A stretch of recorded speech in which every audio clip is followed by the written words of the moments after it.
Ikea Vikis clock, and there's two buttons on the back to set it. Set and mode. Okay, now what you need to do is you press the button set. That takes you to alarm. Now you press mode and that will turn on the alarm, but I want it off. It's off now. Then I press set again.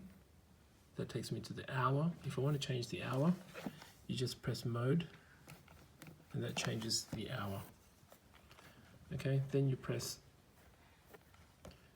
set again. That takes you to the minutes. Again, mode can then change the minutes. Then you press set again, and now you're back to the time. Then you press set.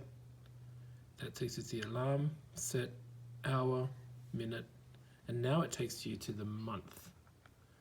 Then I press mode to change the month. So I'm pressing mode now to change the month. And then you press set to go to the next one. This is the date. You press set. This is now the time finally. And you press mode to change the time. If you keep pressing it, it goes to PM. If you keep going, it goes to 24-hour clock. This is now the 24-hour clock.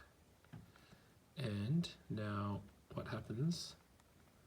Get to the 24-hour clock, then you press set, set again, and you're finally done.